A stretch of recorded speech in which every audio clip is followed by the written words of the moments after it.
Bonjour Kent. Bonjour Patrick. Premièrement, le 18 janvier 2022, Kent Hughes était nommé directeur général du Canadien. Donc, presque 3 ans plus tard, à quel point la vie a changé, à quel point c'est différent et à quel point il y a une pression à gérer aussi au quotidien pour toi. C'est ça, j'ai parlé avec ma femme, je pense que c'était même hier, et elle a dit, t'es rendu à quelle année? Alors, ça passe tellement vite, ça semble que c'est hier que j'ai pris la poste ici à Montréal. On est vraiment content d'avoir la chance d'être de retour à Montréal. Commencez de travailler étroitement comme ça avec Jeff Gorton, avec Martin Saint-Louis, avec toute votre équipe, puis à quel point cette relation-là a évolué dans les hauts et les bas? On évolue, puis je pense plus qu'on travaille ensemble, plus qu'on se connaît. Je suis le style qui est frustrant d'être Jeff va sûrement le dire volontairement à tout le monde, mais on travaille bien ensemble. On travaille bien ensemble, on n'a pas peur de partager notre point de vue, même si c'est différent. Puis j'ai dit ça depuis que je suis arrivé, il n'y a pas un blueprint qui est déjà déterminé la première journée, puis on va le suivre à 100%. Il y a un plan comme plus philosophique de qu'est-ce qu'on veut accomplir ici, mais la manière d'aller l'accomplir, ça peut changer. Puis je trouve que c'est important pour nous d'être en mesure de regarder qu'est-ce qu'on fait, dire « Oh, ça marche pas, ça marche, comment est-ce qu'on peut le changer? » Puis être capable d'accepter des points de vue différents, puis penser. Tu as souligné dans ton point de presse l'attention négative. C'était la première fois que vous faisiez face à cette pression-là qui était négative sur les résultats de l'équipe. Qu'est-ce que ça t'a dévoilé sur Martin Saint-Louis et sa façon de répondre à l'adversité? La chose que je trouve probablement été la plus difficile pour Martin, ça ne m'a pas surpris premièrement.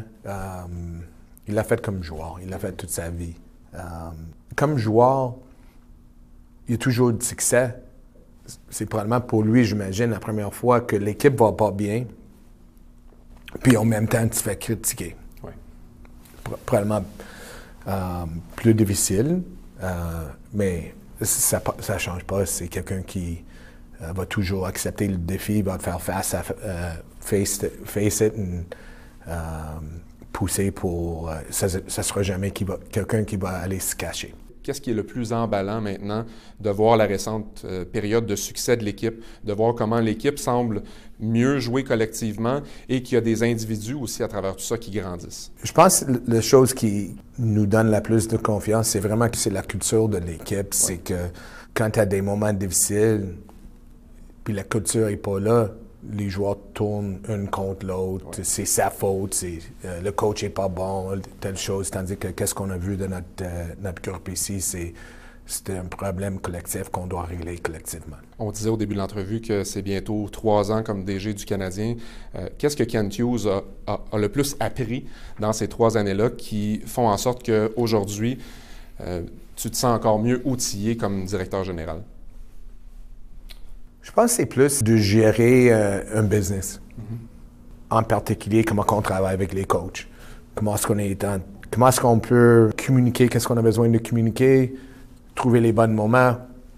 C'est par expérience. Je ne dirais pas qu'on est à 100% dans ce cas, mais tu apprennes comment gérer, pas le côté hockey, parce que ça a toujours été partie de ma vie, mais là, tu es à l'intérieur d'une équipe. C'est sûr que je suis très chanceux d'avoir quelqu'un comme Jeff. Il a déjà beaucoup vécu.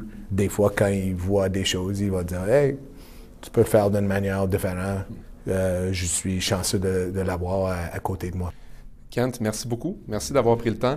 On vous souhaite tout le succès au cours des prochaines semaines et des prochains mois. Merci beaucoup. Merci. Bye.